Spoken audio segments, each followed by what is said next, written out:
Well, it is easy to get caught up in the excitement of summer. Of course, road trips, beach days, and spontaneous adventures. But if you are co-parenting, there is one thing you can't leave behind, and that is your custody agreement. Many parents don't realize their order may require advance notice or even written consent before taking a child out of state. Even if it's just a weekend away, or skipping that step could lead you in some hot legal trouble. So before you book anything, make sure your plans line up with your parenting orders. And if things get tricky, don't panic, because there are tools and people that can help.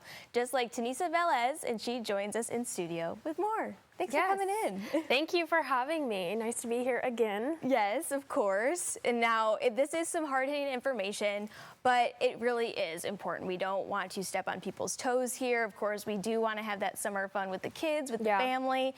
But do custody orders really require permission or notice for out-of-state travel? And even if it is maybe a day or two trip long? Yeah, I mean, I guess it just depends on the parents and if there is an agreement / order that the court has issued. Certainly, if two parents can co-parent without the court stepping in, you know, those parents are able to do whatever they want, go out of town, out of state, out of country. But if you are not that fortunate to have a co-parent that you can work through these things together, then it should be stated in your custody agreement, you know, when you can go out of town, when you can take the kids on a break, etc. And if the other parent just refuses to approve the trip, you know, what are those legal options, and how quickly can you go to court if that is needed? Unfortunately, not very quickly. Yeah. You know, nothing is quick in family law, or law, really. So it just depends. If your trip is already booked and one parent is objecting to that and it's next week, you know, that's probably not going to be something that can be ironed out by a judge.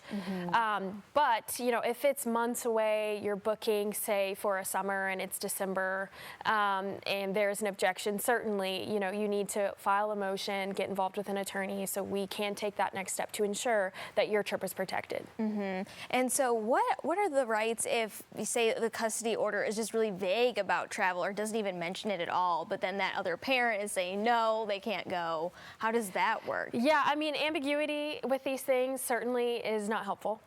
So if it's not in there, silent, you know, either the two parents need to communicate about that and make sure that it's in a text that says, hey, you know, you can go to Greece or you can go to etc. with the kids. Just make sure that's in writing if it's not mentioned in your agreement or custody order.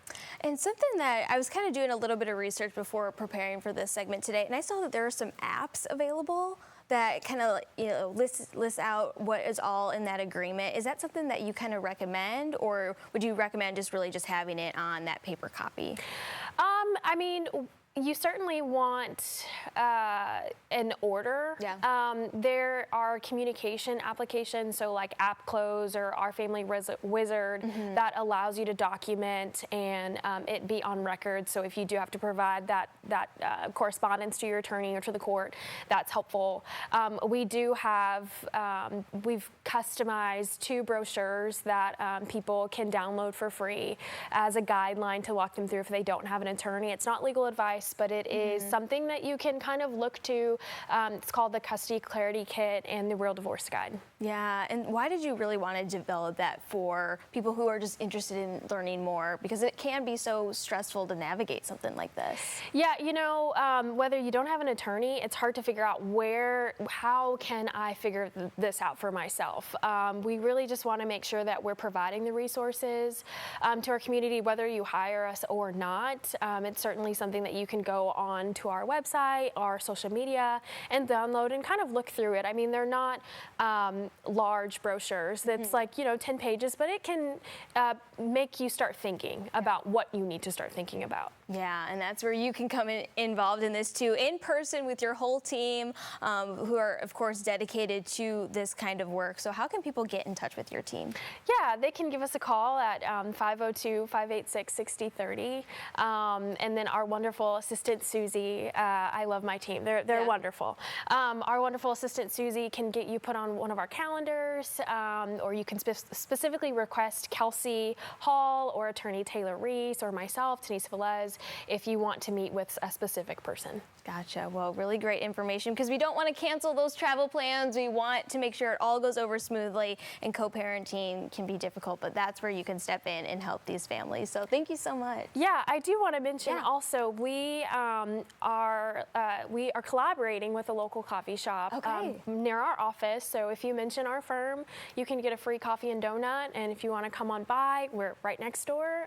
So, you know, kill two birds with one stone. There you go. Get a little sweet treat. Exactly. And then sort out all the family, all the things. So thank you so much for stopping by You're today. very welcome. Thanks for having me. Of course. So again, to learn more, get in touch with Tanisa and her team. Just go to tvelezlaw.com to learn more.